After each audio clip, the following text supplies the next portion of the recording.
എല്ലാവർക്കും നമസ്കാരം. ഇന്ന് ഞാൻ പറയാൻ പോകുന്നത് ശ്രീകൃഷ്ണ ഭഗവാൻ ഭൂലോകവാസം അവസാനിപ്പിച്ച് സ്വർഗാരോഹണം ചെയ്ത സ്ഥലത്തെക്കുറിച്ചാണ്. ഗുജറാത്തിലെ പടിഞ്ഞാറൻ കടൽ തീരങ്ങളോട് ചേർന്ന് സ്ഥിതി ചെയ്യുന്ന സൗരാഷ്ട്രയിലെ ഭാൽക്ക എന്ന സ്ഥലത്ത് വച്ച് ജരൻ എന്ന വേട്ടക്കാരൻ്റെ അമ്പേറ്റാണ് ഭഗവാൻ സ്വർഗാരോഹണം ചെയ്യുന്നത്. ഭൂലോകത്തിലെ കർത്തവ്യങ്ങൾ നിർവഹിച്ച് ഭൂഭാരം അകറ്റി സ്വവംശത്തിൻ്റെ സർവനാശം സംഭവിക്കുന്നത് നേരിൽ കണ്ട് എല്ലാം അറിഞ്ഞുകൊണ്ട്, അതെ, പുഞ്ചിരിയോടെ ഭഗവാൻ സ്വർഗാരോഹണത്തിന് തയ്യാറായി. അതിനായി ഭഗവാൻ തിരഞ്ഞെടുത്തത് ജരൻ എന്ന വേട്ടക്കാരനെയായിരുന്നു.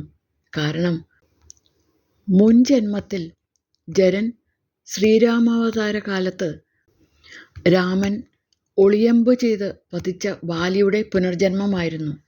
സ്വർഗാരോഹണ ശേഷം ഭഗവാന്റെ ദിവ്യശരീരം പഞ്ചഭൂതങ്ങളിൽ അലിഞ്ഞു ചേർന്നു എന്ന് വിശ്വസിക്കപ്പെടുന്ന സ്ഥലം പുണ്യഭൂമി തന്നെയാണ്.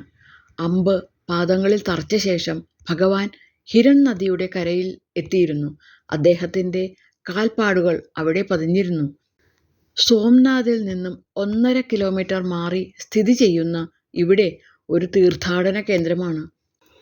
ഭഗവാൻ സ്വർഗാരോഹണം നടത്തുന്നതിനായി തിരഞ്ഞെടുത്ത ആ മരച്ചുവട് ഇന്നുമുണ്ട്. ആ മരം ഇന്നും ഉണങ്ങാതെ അവിടെ നിൽക്കുന്നു. 5000 വർഷങ്ങൾക്ക് ഇപ്പുറവും ആ മരം ഇന്നുമുണ്ട്.